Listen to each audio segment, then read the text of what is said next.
Sunday morning congregation. Okay. Morning. While we're waiting for this guy, is there anything that I asked this to some of the upper level preaching classes? Is there anything you want us to look for, or anything that you would like feedback on in particular, or anything that you think, man, I think this is really good, but I really like confirmation on that, or I think this could be tweaked, or not? Or just like overall Just exegetical stuff. Oh, okay. Yeah. Great. And it could just be, I mean, we'll give you feedback on everything, Yeah. but. And that I don't piss. Oh, yeah, okay. Good. Okay, so you're good to go here. Cool. So whenever you are ready, you may begin.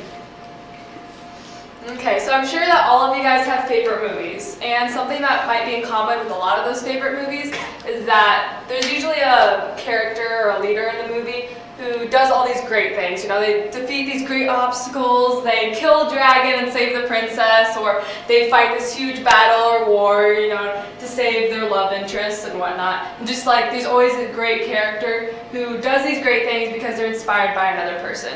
And you know, some of my favorite movies are like this as well. Even growing up, I watched Cinderella a lot. You know, Cinderella, she had this evil stepmother, these evil stepsisters, and her life was terrible. She was basically a slave in her own home. But yet, you know, because she was inspired by her prince, you know, and she just wanted that freedom in order to have happily ever after with him. But because of him, she was inspired to defeat these obstacles and to have her freedom that she had always longed for. And maybe a more recent example might be a movie called Secret Life of Walter Mitty. So this is one of my favorite movies. I don't know how many of you guys have seen this movie, but I'll try not to ruin it for you who haven't seen it. But the premise of it basically is that Walter Mitty, he has all these fears throughout his life after a death of someone in his family, and so he's just constantly battling these fears in his life, but has all these desires to do these crazy, bold things. But he never has the strength to actually go through it. So he is like always imagining these scenarios in his mind and whatnot, but he never actually has boldness until he meets his coworker Cheryl. And when he actually does have this courage to go overseas and to do like these crazy exciting things, the only reason he's actually able to go through with them is because he keeps imagining Cheryl like right there with them. And even in this one scenario, he's in a different country and he has to get off this island or whatever. And the only way he's actually able to do that is because he imagines Cheryl right there playing guitar and singing a song to him. And because of that, he's actually able to get on a helicopter with a drunken pilot. And just like these crazy things that he's able to do and actually able to succeed and conquer it is because of Cheryl inspiring him in his life. Another example of this, a movie you've all probably seen, is the first Pirates of the Caribbean. So everyone knows another great love story. So William Turner, this poor blacksmith, everyone loves him. He's this great character, and but he's always had this thing for Miss Elizabeth Swann. But yet she's the rich, beautiful woman who everyone adores and everyone wants to be with or be like. But there comes a time where she gets kidnapped by these cursed pirates, and William Turner, has to team up with Captain Jack Sparrow, and they defeat all these pirates together, get a crew together, and sail across the ocean in order to save her. And William Turner is actually able to do this because he's inspired by her. He's inspired just to save her from these cursed pirates, and he's able to do great things that he never would have imagined in his entire life. So I'm sure many of you also have favorite movies such like this, or these great conquering stories that just inspire us. Of these stories where someone is able to do great things because of another person in their life. Or maybe that's even happened in your own life. So maybe someone in your life has told you that they know that you can succeed, that they know that you can do great things because they believe in you, because they know you.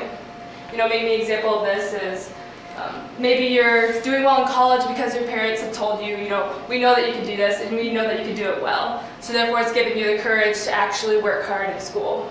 Maybe you were able to find a job that you actually needed for your family because your spouse knows that you can do it. Because your spouse says, I believe in you, I know you have the strength to do it. Or maybe you did something more difficult. Maybe you recently got over a miscarriage because of God. Maybe because of God in your own life, because of His faithfulness, you're able to get through this difficult death in your family. Maybe because of God's faithfulness and because you know that Jesus has endured for you on the cross. Maybe because of that, you're able to get over this terrible time in your life and this time of grieving and hurt because you know Jesus in your life. And because you're inspired by God and inspired by what Jesus did on the cross for you. So we're just going to look at a passage today that talks more about this. So if you turn to your Bibles, turn to Hebrews 12.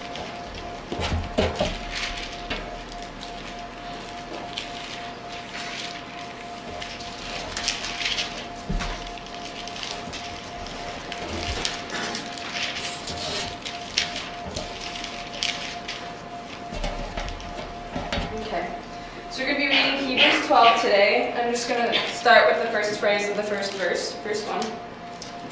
Therefore, since we are surrounded by so great a cloud of witnesses. So when I first read this passage, I was, cloud of witnesses, what on earth does that mean? So also, whenever you see therefore, I'm sure many of you know, you always have to look what it's there for, of course. You know, cheesy statement, but it's very true. Because the author of Hebrews is obviously prefacing something before. Like, look to this before, and because of this, do this. So flip to the chapter before, Hebrews 11. And if you've ever studied Hebrews, then you know that Hebrews 11, you know, is a really well-known chapter. It's about Hall of Faith and all these great people throughout the Old Testament. And so let's read the first verse. Hebrews 11:1. Now faith is the assurance of things hoped for, the conviction of things not seen. That's just a definition of faith, and it's starting off the chapter. And then let's go down to verse 6. And without faith it is impossible to please him, for whoever would draw near to God must believe that he exists and that he rewards those who seek him. And then throughout this chapter it just lists, you know, these great people of God in the Old Testament who are known for their faithfulness. You know, that's why they're in this chapter. But yet, if you read through these people, you also know that their sins are blatantly listed in the Old Testament, basically. You know, we have all these people from, you know, Enoch and Abraham and Moses and Noah and David and Sarah. And these great people of God who are known for doing fantastic things for him. And just these things where you just look up to them and be like, wow, I wish I could, you know, have a heart for God like them, or be faithful to God like them. But they're also, their sins are blatantly listed out in the Old Testament. I mean, you think of David, you know, he was a murderer and adulterer. You think of Sarah, who basically laughed in the face of God when she was told that she was going to have a child. But regardless of these people's sins, regardless of persecutions and trials that they went through, they still remain faithful to God, and they're known for their faithfulness in the New Testament. And another reason why these people are listed in this chapter is because Hebrews was written to Jewish Christians at the time. So, you know, the church is just starting up, you know, and but they're also experiencing a lot of persecution for their faith. So these people are just going through all this persecution. You know, Christians are being killed and they're being scattered left and right because of what they believe. And so they're going through this persecution, and that's why the author is telling them, look at all these great people of God. You know, look at this list of people who are faithful regardless of what is actually going on, regardless of what you're experiencing in this life. You know, even if you're seeing Christians being killed for their faith, you still need to stay faithful to God. So we're going to go back to chapter 12:1 and read the first verse again. Therefore, since we are surrounded by so great a cloud of witnesses, let us also lay aside every weight and sin which clings so closely, and let us run with endurance the race that is set before us. So chapter 12:1 is just saying, okay, look at these great cloud of witnesses. So when I was studying this, there's basically two things that this could be referring to.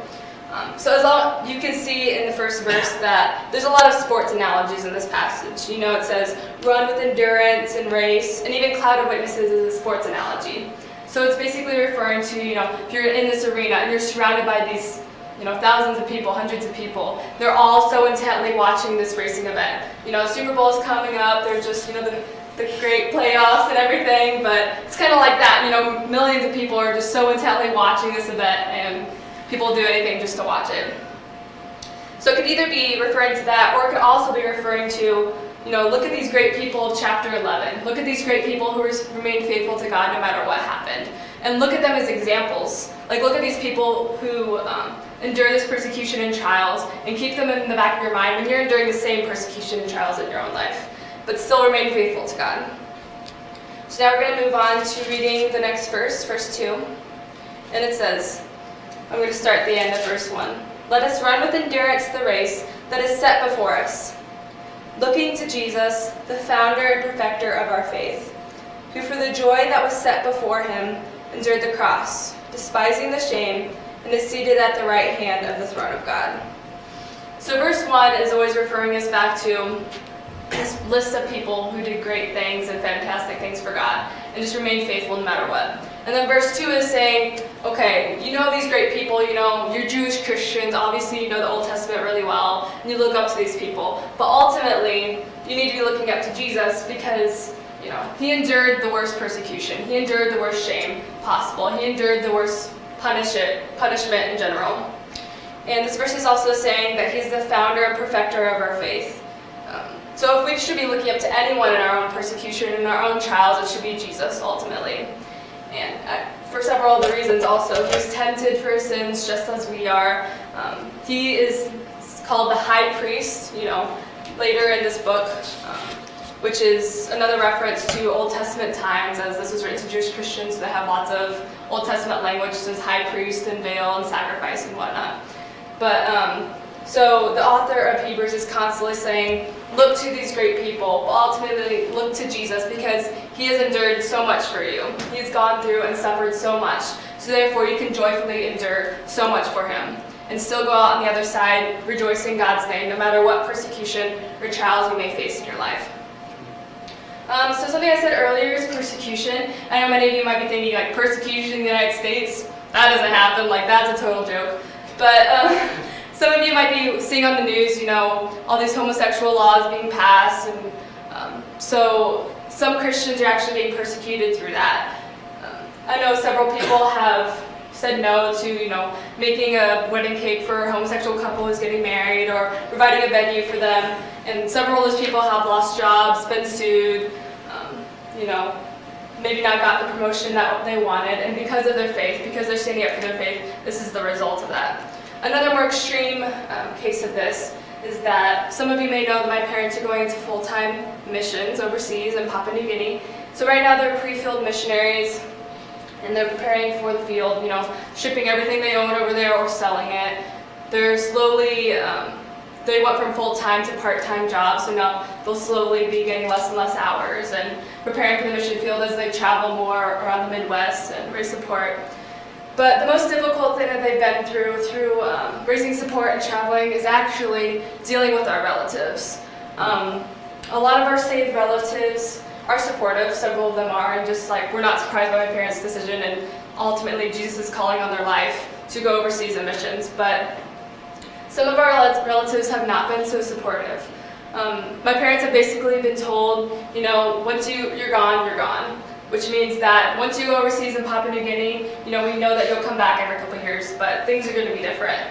Communication is going to be different, and things will not be the same once you're there. Just because, you know, the world looks at them, and even Christians look at them and say, you're quitting your full-time jobs that you've had for over 10 years, you know, you're selling the house that you've lived in for almost 20 years, and you're leaving like your church and your family and friends behind. But yet they know that God is calling them to something greater, and that God has protection on their life, and that they are doing this because of Jesus and to spread his name and to show faithfulness to him, because they know that they can joyfully go through this and suffer through this, and know that they can still rejoice in God's name and just spread his name throughout it.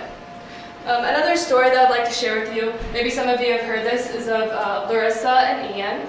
So it's a pretty famous story, but I'm sure some of you haven't heard it yet.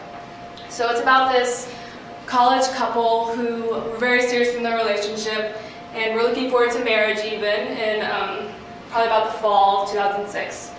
And they were going to graduate in December of 2006 though, and they're just looking forward to that. You know, he was looking for a ring, and they're just probably had a Pinterest board or something, but they were just planning on that, and they were very serious in their relationship. Well, something happened in their life that changed both their lives forever, and definitely made them not the typical 20-year-old couple. So on September 30th of 2006, literally months before they're supposed to graduate college, Ian got in a really severe car accident, which permanently damaged his brain and his body. So now he's mentally and physically impaired.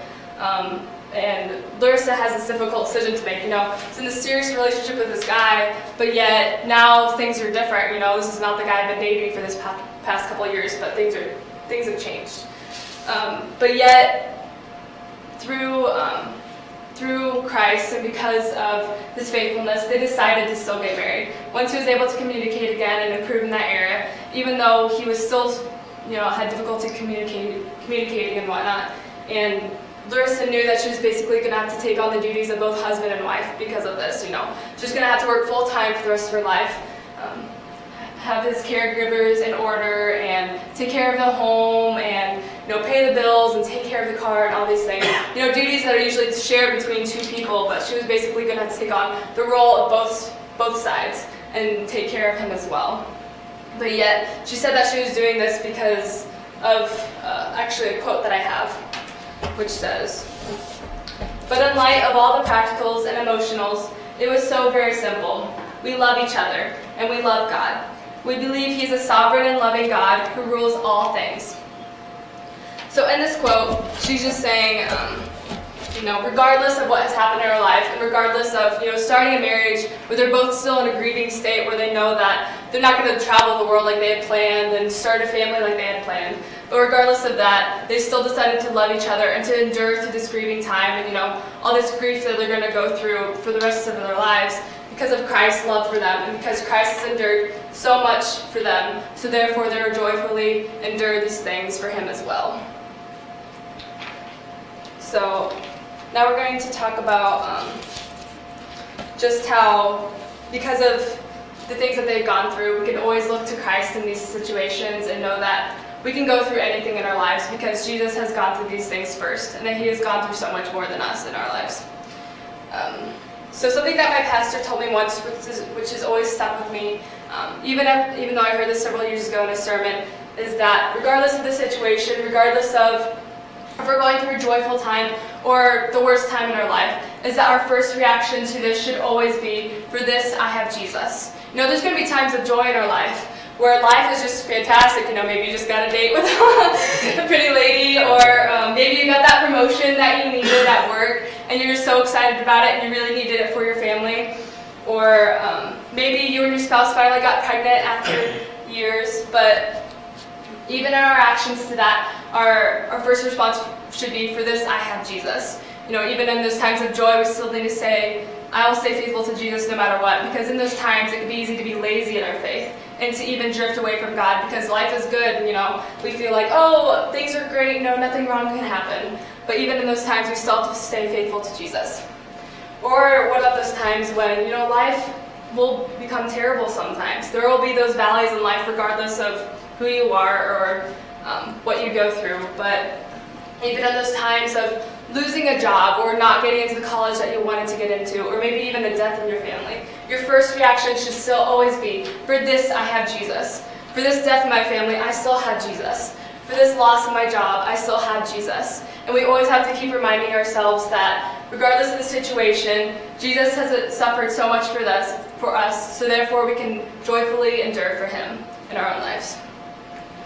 And so for this, we go through all different trials and stuff. I'm sure if all of us were to share in this room things we've gone through a wide variety of things in our lives that were difficult, but still taught us things. But still, our reaction should always be a reminder of God's faithfulness to us and a reminder of our ultimate faithfulness to Jesus because of what He has gone through for us. And that for this, I have Jesus.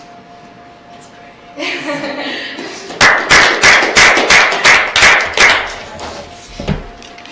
All right, thanks, Lord. Give us just